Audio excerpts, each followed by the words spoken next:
Hello बच्चों, let's read the question. कह रहा है the number of possible enantiomeric pairs that can be produced during monochlorination of 2 methyl butane is. Okay बच्चों, 2 methyl butane का monochlorination कराना है और बताना है कितने पॉसिबल इनएंशियोमेरिक पेयर्स आपके पास में आ सकते हैं।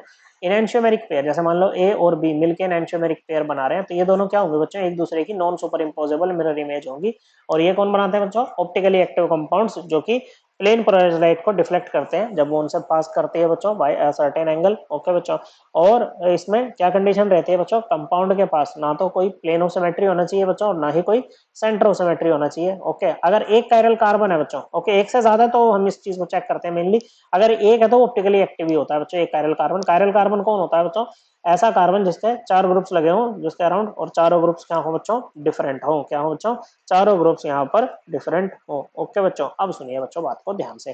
किसका मोनोक्लोरिनेशन आपको कराना है, 2 मिथाइल ब्यूटेन। ओके ओके बच्चों, ब्यूट है वर्ड रूट, एन है बच्चों आपका सफिक्स, तो यहाँ पर ये एल्केन है बच्चों, 4 कार्बन मेन चेन में, 4 कार्बन है पेरेंट चेन में। ओके 1 2 2 नंबर पे मिथाइल ग्रुप है। बाकी वैलेंसीज को आप हाइड्रोजन लगा के और कार्बन कार्बन बॉन्ड बना के पूरा कर दीजिए बच्चों। तो यहाँ पर ये जो क्लोरीनेशन हो रहा है ना, Cl2 in presence of sunlight होगी बच्चों, तो फ्री रेडिकल सब्स्टिट्यूशन होगा, sp3 हाइब्रिडाइज्ड कार्बन से हाइड्रोजन हटेगा और Cl लग जाएगा बच्चों। ओके, तो आप पॉसिबल प्रोडक्ट्स देखो आपके क्या क्या हो सकते हैं। आप हाइड्रोजन को ना बच्चों चाहे यहाँ से हटाओ कि यहाँ से हटाओ, बात तो एक ही है बच्चों। ओके, तो एक प्रोडक्ट तो यहाँ से आ गया आपका, मान लो ये आ गया, बी आर नहीं सॉरी Cl लगेगा, CH2 H यहाँ पर, CH3 यहाँ पर। क्या कोई कायरल कार्बन बना बच्चों, क्या कोई कायरल कार्बन यहाँ पर बना?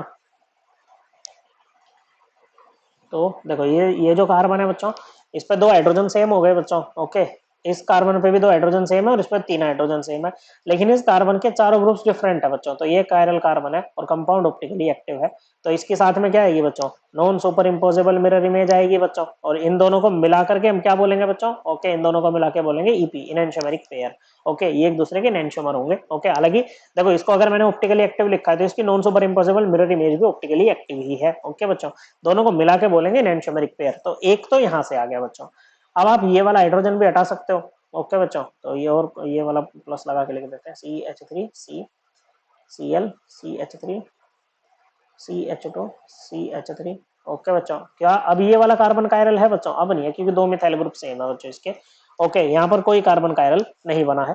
आप यहाँ से भी हाइड्रोजन हटा सकते हो बच्चों।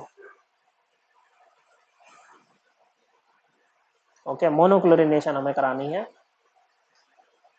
तो इस बार क्या बच्चों, इसके 2 मिथाइल ग्रुप सेम हो गए, इनके 3 3 हाइड्रोजन सेम है, ये वाला कार्बन कायरल हो जाएगा इस बार। ओके बच्चों, तो ऑप्टिकली एक्टिव है कंपाउंड, साथ में non super impossible mirror image भी आएगी बच्चों।